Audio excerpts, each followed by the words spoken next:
नमस्कार दोस्तों, US legal में आपका स्वागत। और आज हम बात करेंगे शर्जिल इमाम, जो जेएनयू के छात्र रह चुके हैं और उसके साथ साथ उनके ऊपर यूएपीए और सेडिशन के चार्जेस लगाए गए हैं और उसके तहत उन्हें 2020 के अंतर्गत उन्हें कानूनी हिरासत में लिया गया और उसके बाद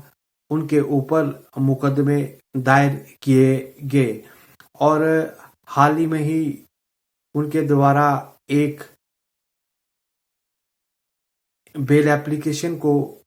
दायर किया गया और ये बेल एप्लीकेशन न्यायाधीश अमिताभ के सामने पेश की गई। और ये जो बेल एप्लीकेशन को पेश किया गया और उनके बिहाफ पे एडवोकेट मीर के द्वारा रिप्रेजेंट किया गया और उन्होंने कहा कि शर्जील इमाम के ऊपर जो केस बनाए गए हैं, जो केस दायर किया गया है, उसमें राजद्रोह का कोई भी मामला नहीं लगता। और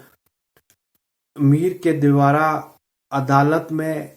उन भाषणों को भी पढ़ा गया जो उनके द्वारा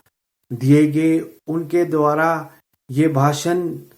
दिए गए यूनिवर्सिटी के अंदर, 2 यूनिवर्सिटी के अंदर इमाम के द्वारा भाषण दिए गए। और जब इन्होंने ये भाषण दिए गए तो फिर उनके खिलाफ ये सेडिशन और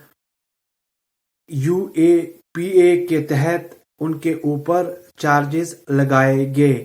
पर लेकिन उनके अधिवक्ता के द्वारा कहा गया और कुछ भाषणों के टुकड़ों को भी कोर्ट के सामने पढ़ा गया और उनके अधिवक्ता ने कहा कि यदि आप इन भाषणों को सुनते हैं तो इसमें ना तो कहीं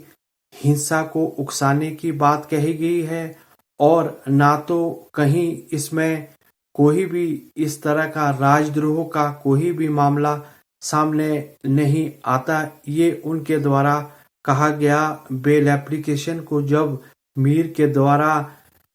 न्यायाधीश के सामने प्रेजेंट किया गया और इसके बाद खुद शर्जील इमाम ने कहा कि हमारे द्वारा सीएए और एनआरसी का दिल्ली के अंदर विरोध किया जा रहा था और ये विरोध इसलिए किए जा रहा था कि इसमें मुस्लिम श्रेणी को बाहर निकाला गया और ये जो सीएए और जो ये एनआरसी का जो नया लेजिस्लेशन बना और ये जो नया कानून बनने जा रहा था और उसके तहत उन्होंने कहा ये कानून अनकॉन्स्टिट्यूशन है और इसमें संविधान का कोई भी इसमें कोई रोल नहीं है। और इसके तहत उन्होंने कहा कि इस कानून को खारिज करने के लिए हम सड़कों में भी जा सकते हैं और अपना विद्रोह भी कर सकते हैं। और साथ में शर्जील इमाम के अधिवक्ता ने कहा कि शर्जील इमाम एक शांति प्रिय व्यक्ति है, वो हिंसा फैलाने वाला व्यक्ति नहीं है, वो एक उजागर व्यक्ति है, वो एक पढ़ा लिखा इंसान है। पर लेकिन उनके ऊपर जो चार्जेस लगे हैं, उनके ऊपर ये चार्जेस लगे हैं कि उनके द्वारा यूनिवर्सिटी में भाषण दिया गया और उस भाषण में कहा गया कि जो असम और पूर्वोत्तर का इलाका है उसे बिल्कुल अलग कर दिया जाए और इससे भी हिंसा उकसाने का एक समन्वय सामने आता है। और उसके तहत उनके ऊपर जो चार्जेस लगे थे, उनके ऊपर चार्जेस लगे हैं कि उनके द्वारा कास्ट, क्रीड, रेस और एक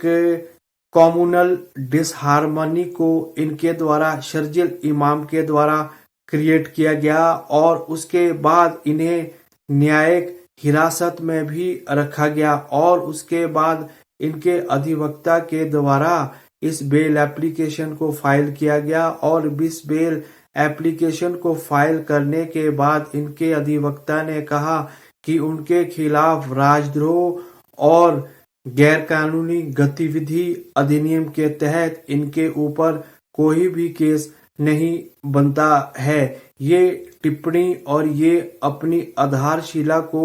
उनके अधिवक्ता के द्वारा कोर्ट में व्याख्यान किया गया और आप इस मेरे वीडियो को लाइक करें, शेयर करें और सब्सक्राइब जरूर करें।